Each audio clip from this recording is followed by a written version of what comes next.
Check, maybe check. Can you hear me? All right. Kumai leulai kaya ukua mai o ai a kula lawa o hina kuia kua ana kila na mahila a mauli o honua. Kumai leulai kaya ukua mai o ai a kula lawa o hina kuia kua ana kila na mahila a mauli o honua. Kumai leulai kaya ukua mai o ai a kula lawa o hina kuia kua lana kila nā mahila a maui au o honua.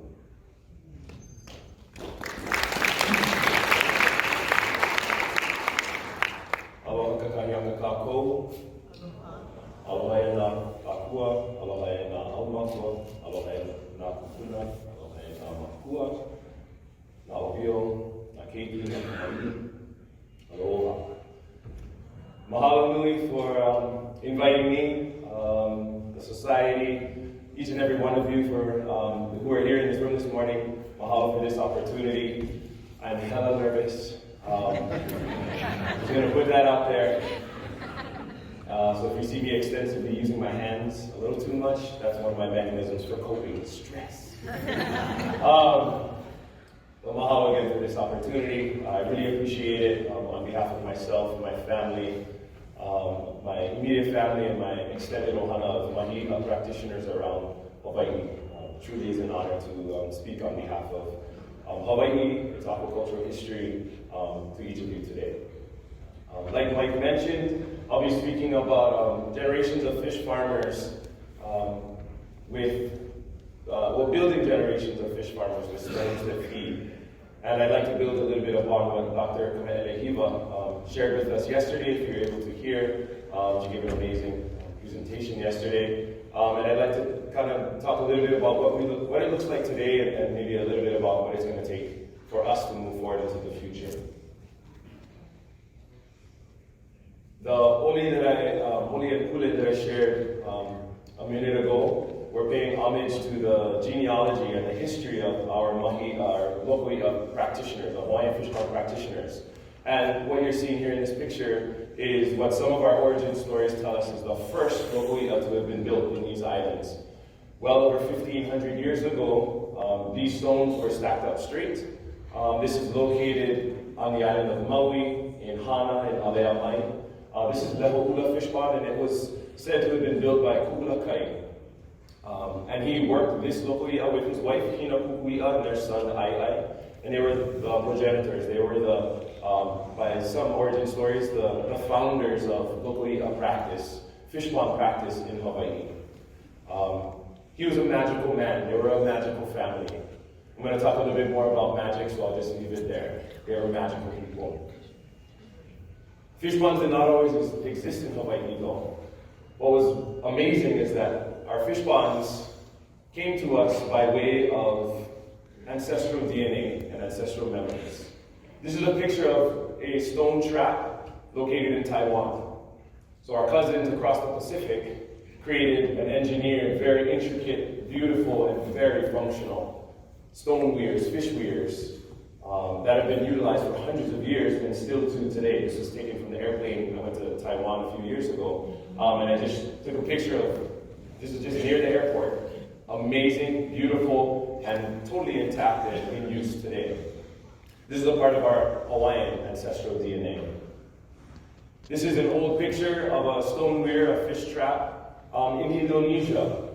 Our cousins across the Pacific also figured out ways to trap fish to provide protein for their communities, again in Indonesia. A little bit closer to home, these are our cousins just south of us in Tahiti. They also have stone weirs. They figured out ways, intricate ways to channel and corral fish so that they could gather protein from their aina more efficiently. So as our kupuna built these ancestral memories, I kind of motioned to the back of my head because when I'm trying to think of something, I kind of get myself in the back of the head, like, what was that? What was I thinking of? So when I think of memories, I kind of think about that part of my brain, that part of my head. And And as our kupuna, as they migrated and traveled and populated and learned about the islands and the environments that they were coming across as they moved throughout the Pacific, they kept and continued adapting and evolving the practice of catching fish in the ocean. Once they reached our high volcanic islands in Hawaii, they were able to pair these ancestral memories, this DNA that's flowing through their blood, with what was in front of their eyes. Put that together, the DNA with their imagination, and they were able to develop, depending on the reports you read, 300, 400, maybe over 500 fish ponds across our Hawaiian islands, and some of them look like this. I'm lucky enough to be able to work here at this particular fish pond in the foreground. But it's just a small portion of what you see in the picture, because this picture encompasses the entire system to which the local Heʻeia is connected to. Our fish pond is but one part of a much larger system that our kupuna figured out a way to manage to enhance productivity of the natural environment. I spoke a little bit about magic earlier. Our kupuna were magical. They were truly magical. And I've become a fan of the Marvel Cinematic Universe. And I think they talk about it in those movies. Magic is one way to call it in one realm, and science is another way to call it in another realm. Well, our kupuna were magical. They were able to attract fish into their local Heʻeia merely by putting stones up. Another way to think about it is they were excellent marine biologists who could see phytoplankton, who knew the phytoplankton and the nutrient-rich waters, blah, blah, blah, scientific term, scientific term, scientific term. I like to think about it in terms of magical. They were truly magical that they were able to feed thousands of people with 0% imports without having damage to their environment and actually enhancing the natural productivity of their environment. Now that's magic. That is magic. Going back to the three different pictures that I showed you of that ancestral DNA of stone weirs, fish pond, fish traps. Raise your hand. I'm an iPhone user. Raise your hand if you're an iPhone user. Just curious. Okay, cool. So I'm just going to use the iPhone metaphor because I use iPhones. I currently have an iPhone 7, I think it is. I got to really up my game. But I like to think about the technology of fish ponds as our kupuna move through the islands in terms of an easy way to relate is cell phone technology today. Raise your hand again if you have an iPhone. One more time. Now keep your hand up if you have an iPhone. Not 7, 8, 9, but an iPhone. The first one. Do we even remember the first one? I mean, I don't. I didn't jump into iPhone, the smartphone realm until it was like 4 or 5. Yeah. Well, I like to think about the technology of Hawaiian fish ponds as the iPhone 20. We never even hit that yet, but it's coming. You know, Apple's working on it already. And some of the other stone weirs that are found throughout the Pacific are just earlier forms of the iPhone. They're amazing pieces of technology that our kupuna used to feed themselves. But they were earlier, no disrespect, but they were just earlier forms, and they took advantage of the environment that was around them. By the time our kupuna reached Hawaii, how many years later, how many generations later, they were able to adapt and innovate to create the fish ponds that we have here. And they're the youngest forms. They're the newest forms of ancient aquaculture that we have. And they are amazing. Aquaculture. We're all here all about aquaculture, right? The definition of aquaculture is cultivating and rearing aquatic plants and animals for food. Raise your hand if you're here because of food. Aquaculture, baby. Aquaculture. Maybe you're a part of the chain. Maybe you're somewhere in there. Yeah. Maybe your particular job is not specifically having to do with food, but when we talk about aquaculture in Hawaii, we talk about food. Yeah, that's what it's all about. So I'd like you guys to indulge me. I don't know how many minutes I have left, but I'd like you to indulge me. We're going to go through a little bit of exercise that relates to all the different parts of our Hawaiian aquaculture. And it's not an exhaustive list, but all you need to do is, all you need to do is repeat after me when I ask you to. So we'll just do a quick little exercise. And again, I'm just kind of stressed out because I've never done this before. So I hope you guys can keep up. All right, so when it comes to our local Heʻeia, the way they are today, our kupuna kupuna utilized stones to feed. These stones are stacked intricately, even more intricate than Tetris, on each other. And these were the things that fed our people for generations. The ultimate goal of this was two things, I believe. Aina momona and aloha aina. Developing a productive, a luscious, a juicy, a fertile, a ono environment for both fish and then us as humans. Momona means fertile, juicy, luscious, ono. So creating that aina momona, creating that environment that is so yummy, delicious, ooh, you just want to get with it. Roll around in it, maybe. Because you are sustained and you're thriving. Another end goal of it was aloha aina. We needed to make sure that we not only stacked our rocks intricately and interlocking so that they would withstand the test of time, but that we would build up our people so that they could continue to practice those things that made our kupuna successful generations in the past. So, stones, everybody repeat after me. Okapohaku. Okapohaku. Okapohaku nui ka'ai. Okapohaku nui ka'ai. Okay, so we're talking about food, aquaculture, aina momona, aloha aina, loving the land, creating juicy, fertile, productive environments. And one of the foods that is the end result, one of the foods that feed us, I should say, are large rocks, pohaku nui, being carried by these people with a cargo net. Stones come in all different shapes and sizes, so we need to pay homage to even the little guys. Repeat after me. Okapohaku iki. Okapohaku iki. One more time. Okapohaku iki. Okapohaku iki. Ka'ai. Ka'ai. Yeah? Okapohaku iki ka'ai. The small rock is the food. Ai means food, something that sustains you. Yeah? So the big rock is the food. The small rock is the food. We are satisfied with the stones. That's a saying written by Ellen Pendergrass in the late 1800s, talking about our Hawaiian people, how we are satisfied with stones. Another resource that feeds us are plants. Everybody repeat after me. Okala'au ka'ai. Okala'au ka'ai. Nice. Okala'au ka'ai. Yeah, the plants. In this case, the sticks. Locally, our fish ponds have makaha, have channels, have sluice gates, where the fish and the nutrients and our phytoplankton move back and forth. So literally, these gates, these sticks, they feed us. They contribute to the process. Again, repeat after me. Oh, I got two cause there. Should be okalimu ka'ai. Okalimu ka'ai. Limu is seaweed. So now we're talking about something that actually does physically sustain us. And at the bottom of our food chain, primary food producers, what makes the whole thing run is seaweed, is limu, both macro and micro.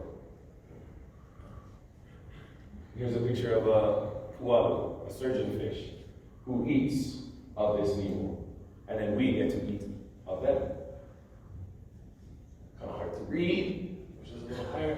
Everybody repeat after me. Ona ia holo. Ona ia holo. Ka'ai. Ka'ai.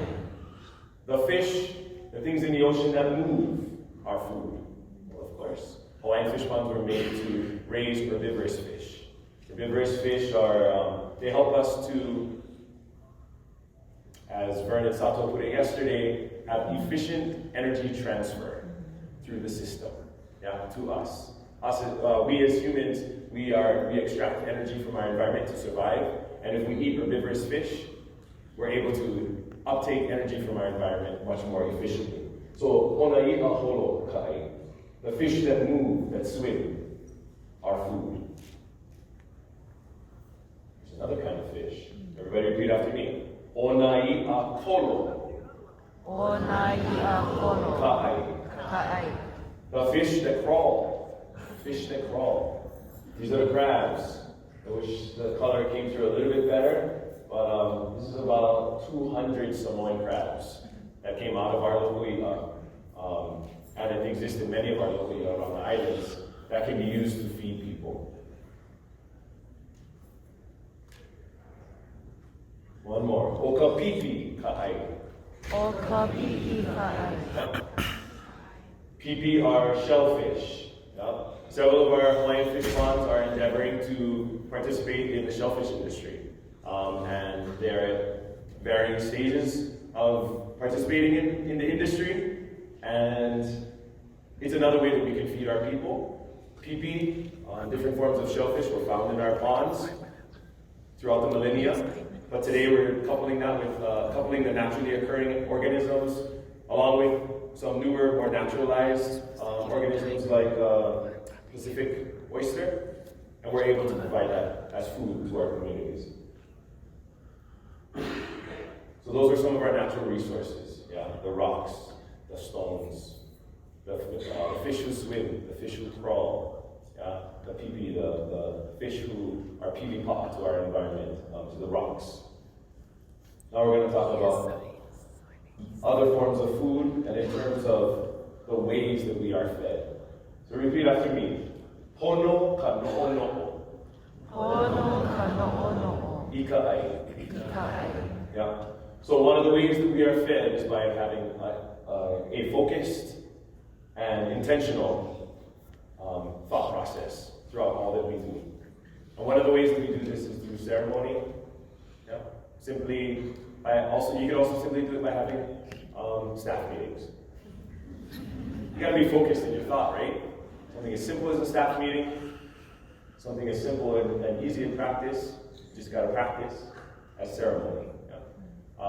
We have many akua, we have many elemental forms that impact and drive our local production and function and all of our processes. So it's important to acknowledge them because these are the things that we have no control over, but we must understand them if we want to increase and enhance productivity of our environment and doing so in a way that is not detrimental. So pono ka no'ono'o ika ai. So having clear and intentional and focused thought is a way that we can feed ourselves. You can see, but look at those faces in the background. They look a little excited. And that's a pot of hot peanut oil going over some moi with all kinds of goodies on top of it. Pacific threadfin from our local ina. Yeah. So repeat after me. Piha kana'au. Piha kana'au. Ika ai. Ika ai. So this is a picture of people absolutely getting ready to grind on some amazing moi from the local ina. But if you look at their faces, they haven't even touched it yet. They're not all. Their guts, their innards, their core is full because they are going to be able to take up some of the biogeochemistry of our local ina. That's one way to say it. They're going to start to take in some of the calories that were grown from our local ina. They're about to take in some of the magical fish that grow in our local ina that are so beautiful and elegant as they swim through the water. So piha kana'au ika ai. We are fed because of the work that we do in our fish pond fulfills us. Repeat after me. Hau'oli ka'uhane. Hau'oli ka'uhane. Ika ai. The work that we do makes our spirit happy. I think we know this in our day and age of hustle and bustle. You don't want to be doing work that you don't love. So make sure that your spirit is happy. Make sure you're stoked on what you do. Yeah, light that stoke, and make sure that you have smiles like this on your face with the people who you work with and the places who you work with. I think this is my last one. Everybody, kukulu kaya ulu. Kukulu kaya ulu. Ika ai. Ika ai. It's hard to tell in this picture, but this is a gathering of about 2,000 people at our local ina back in December of 2015. 2,000 people showed up to help us not harvest from the pond, not to buy fish from our pond, but to simply help us stack stones and coral and put up that hale that you see right there. 2,000 people came out just at the prospect of maybe one day being able to consume something from the pond. But really what they were coming was to build community. They're coming with happy spirits, smiling faces. These are the types of things that sustain us. I would be remiss if I didn't mention, as a part of our kaiaulu, it's not just the work that we do at Heʻeia Fish Pond, it's the work that we do collectively around our islands to restore and revive our local i'a. Dr. Keliʻi yesterday, I think, I wrote that number down if it was right. She mentioned Oahu had 3,600 acres, Oahu alone, 3,600 acres of local i'a in production in the 1800s that amounted to 1 million pounds of fish. I'm happy to say that with this hui right here, this hui of people right here, my fellow local i'a practitioners, we, out of the 3,600 acres, maybe on Oahu, today, across our state, we're managing 190 acres. So it's a far cry from what our kupuna used to manage, but we've been able to harvest several thousand pounds of fish this past calendar year and service over 12,000 learners across our state within just the walls of our local i'a. Now, if we're talking about building community, I think that's a direction that we want to head. And why do we do this all? For our pua. For our pua. Yeah. Pua means flower. Pua means child. Pua means baby fish. Pua means beloved one. Yeah. These are the pua that are going to become our next generation of Mugiocephalus, a native Hawaiian straight mullet. Yeah. They're going to be the next generation of barred surgeonfish, our pualu. They're going to become our next generation of, as my kids show, comedians. They're going to become our next generation of fish pond managers. They're going to become our next generation of fish and crab eaters. They're going to become our next generation of people who take care of the local i'a once we're gone. Yeah.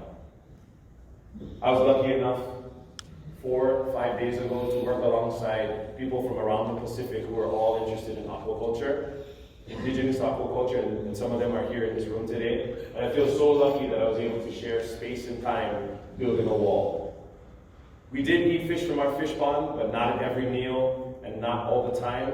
But what was amazing is that in the process of building this wall, we brought people together and we closed the spaces that maybe once existed as rocks, but we filled in those spaces. We pani, haka haka. Yeah, we closed the spaces in between our rock, so we could build our rock wall up, so we can grow fish in the future. But more importantly, we closed the spaces in between ourselves. I truly believe that the work that we do as fish pond practitioners in this modern day and age is one that will provide economic value to our people. It's going to provide community resilience and community health, and it's going to be one that invests in the future. Mahalo.